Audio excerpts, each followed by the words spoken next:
Graça e paz, irmãos, irmãs, rede querida. Hoje vamos considerar a espiritualidade que a nova vida no reino de Deus produz no coração daqueles que andam com Jesus.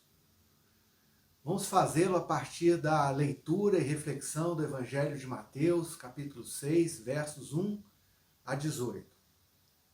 Como temos visto, a principal ênfase da pregação e do ensino de Jesus é a chegada, a presença, a aproximação do reino de Deus. A nova vida que Jesus anuncia é para o presente, para experimentar hoje, agora, já, pela fé em Jesus, a realidade do reino.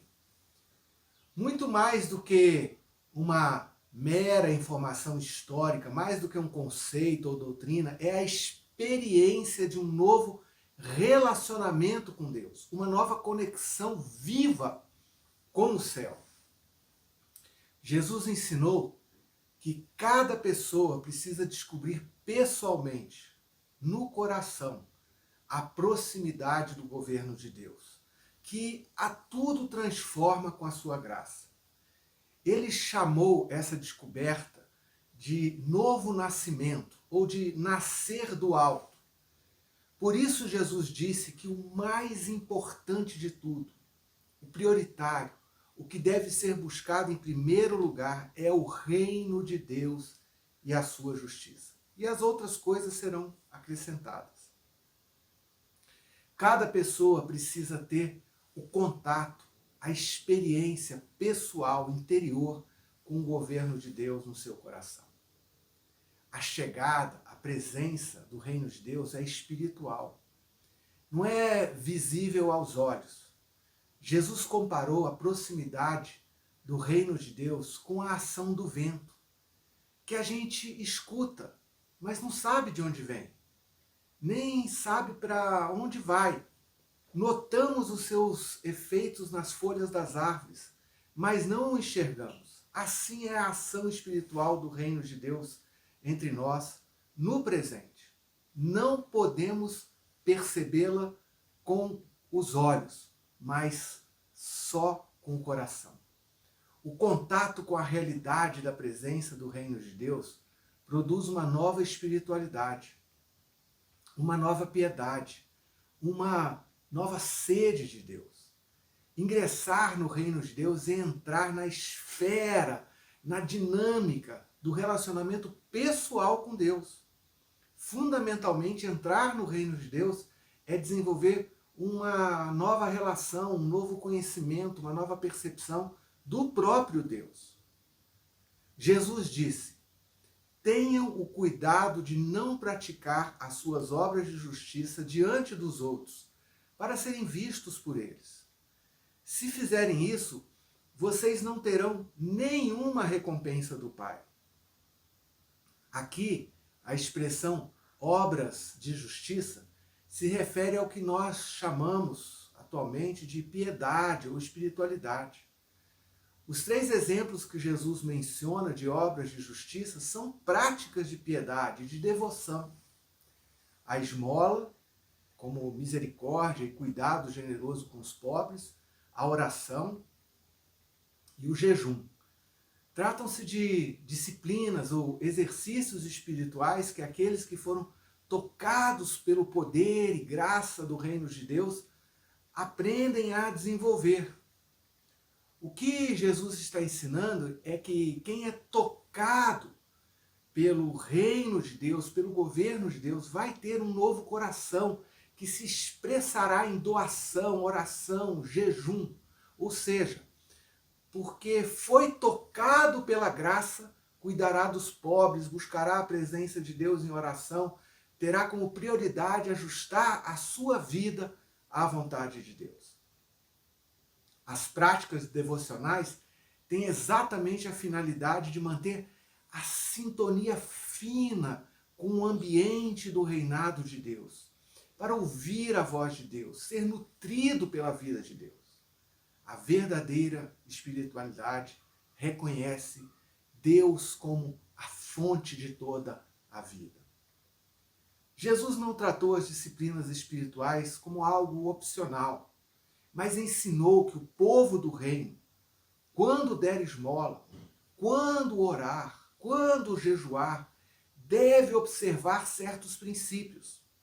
Vamos considerar 2 princípios que permeiam, que norteiam o exercício da piedade. O primeiro princípio é discernir a motivação para a piedade. Tanto a esmola como a oração e o jejum eram práticas religiosas comuns dos judeus. E alguém poderia pensar que agora que foi tocado pelo reino de Deus, deveria intensificar suas práticas devocionais nos mesmos moldes da tradição religiosa judaica. Mas Jesus alertou que a piedade, a devoção dos discípulos deveria ser desenvolvida não como uma regra exterior, mas segundo uma nova motivação do coração.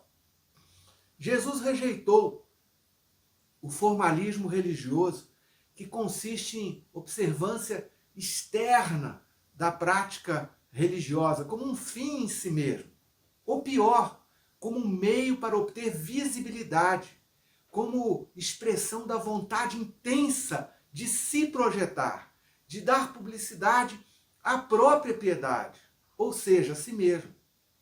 O formalismo religioso, assim como o ritualismo, o tradicionalismo, o legalismo, estão centrados, no final das contas, no próprio ego, e são expressões vazias de uma fé morta. Jesus a advertiu contundentemente a não exercer a piedade com a intenção de receber a aprovação humana. Enquanto os religiosos se preocupavam com a forma exterior das práticas devocionais, Jesus insiste que na esfera do reino de Deus o que conta são as motivações. Segundo Jesus, há os que dão esmolas, oram e jejuam, não para agradar a Deus, mas com o fim de receber a aprovação dos outros, de receber aplauso, de fazer marketing pessoal, autopromoção de uma espiritualidade do espetáculo. Práticas certas feitas de modo errado, com intenção errada. O Senhor chama aos que exercitam a piedade com a intenção de atrair a atenção para si, de hipócritas. O termo traduzido por hipócrita vem do ambiente do teatro, onde os atores da antiguidade usavam máscaras sobre o rosto para realizar a sua representação teatral. Aqueles que dão esmolas, oram, o jejum, para serem vistos pelos outros, desenvolvem uma espiritualidade teatral, fazem um jogo de cena, interpretando no palco social como atores ou atrizes, esperando o aplauso da audiência. Jesus diz que quem pratica qualquer ato piedoso com a finalidade narcisista de ser admirado, recebe como recompensa apenas a admiração humana. É recompensado pelos homens, não por Deus. Ou seja, esse tipo de religião focada em ibope, em curtidas, não resulta em nada eterno. O amor pela aprovação e busca por elogios humanos, por holofote, indica quão distante o coração está de Deus, o que impossibilita ser ouvido por Deus. O profeta Jeremias declarou: vocês me procurarão e me acharão quando me procurarem de todo o coração. A piedade, a devoção, só satisfaz quando a motivação final é buscar a Deus, não a aprovação de terceiros. Mateus escreve, citando o profeta Isaías, que este povo me honra com os lábios, mas o seu coração está longe de mim. Em vão me adoram. E Jesus perguntou: como vocês podem crer se aceitam a glória uns dos outros, mas não procuram a glória que vem do Deus único? Precisamos ser libertos dessa religião narcisista, da religião da ostentação de si mesmo, que busca a admiração dos outros, e assim ressignificar as práticas de espiritualidade com a motivação correta. O que nos leva a um segundo princípio ensinado por Jesus. O segundo princípio é: o propósito da piedade é a comunhão com o Pai.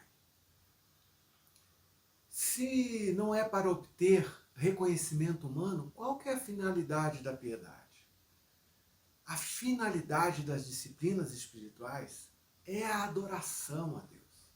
É honrar a Deus, servir a Deus, agradar a Deus, sintonizar-se com Deus, ouvir a sua voz e ajustar a vida à vontade divina. Para ser liberto da espiritualidade de exibição, é preciso descobrir a paternidade de Deus. No trecho que estamos considerando, Deus é mencionado como Pai 10 vezes.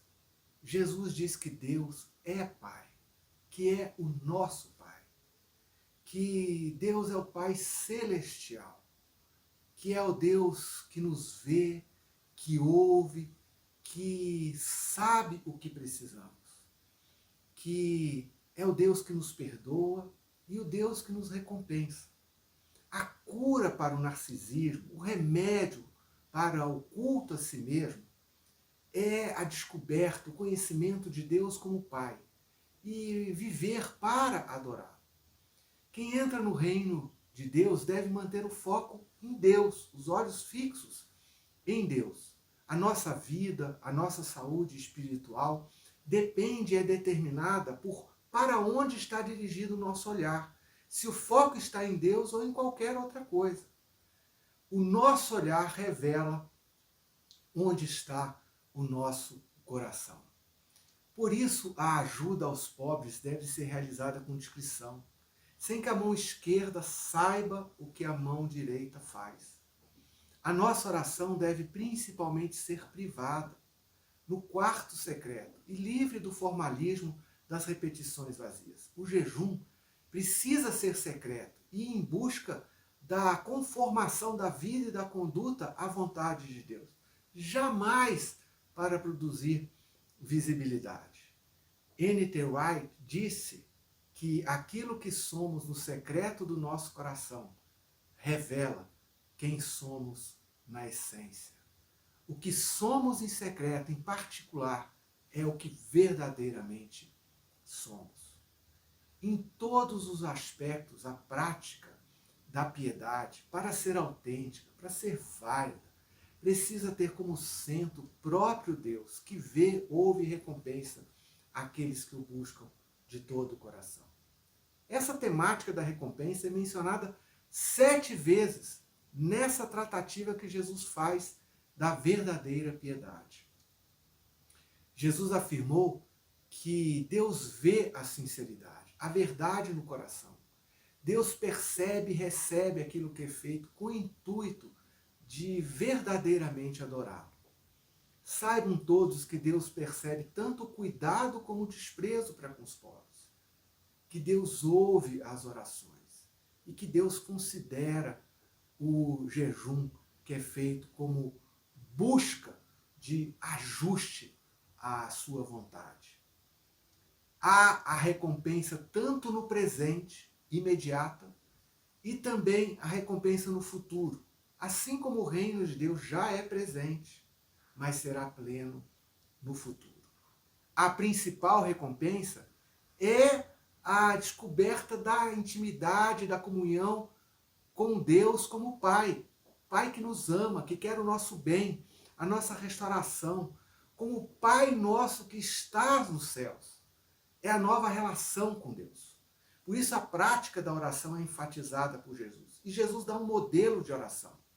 a oração do reino, que deve ser orada sempre, desenvolvida a partir de 5 grandes temas. Primeiro, a adoração ao Pai. O Pai nosso que estás nos céus, santificado seja o seu nome. Segundo, o reino do Pai. Venha o teu reino.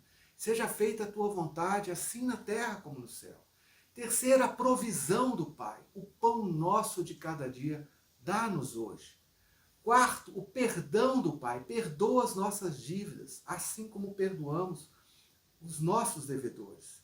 Quinto, a proteção do Pai. E não nos deixes cair em tentação, mas livra-nos do mal. A oração ensinada por Jesus é a própria respiração no reino de Deus. A conexão com a vida bem-aventurada ensinada por Jesus. A vida abundante que Jesus veio trazer. Assim, não é a piedade que nos leva a Deus, mas é Deus que nos leva à piedade. É a presença e a proximidade com o reino de Deus que desperta o nosso coração para a prática de uma nova espiritualidade. Um coração tocado pela generosidade do céu, um coração que experimentou a graça divina, mesmo sendo espiritualmente pobre, transbordará em generosidade para com os que são materialmente pobres, será sensível para com aqueles que têm fome. Um coração tocado pela graça do reino desejará manter-se conectado com o Deus que o redimiu, que o libertou, que o perdoou, que o restaurou, que o abençoou com toda sorte de bênção. Um coração que descobre a sua própria falência espiritual, que chora pelo seu pecado, vai buscar com toda intensidade ajustar-se na conduta, no procedimento, com o Senhor que o salvou. Essa é a lógica do reino de Deus. Porque fomos perdoados, perdoamos. Um coração tocado, ciente do perdão que experimentou, traduzirá o perdão recebido em graça para com os demais. Espero que você experimente a presença do reino, que você busque o reino de Deus de todo o seu coração, que você desfrute a maravilhosa graça de Deus nosso Pai, e que isso inspire e conduza a viver em novidade de vida. Que o Senhor o abençoe e o guarde, que você tenha uma excelente semana e até o nosso próximo encontro.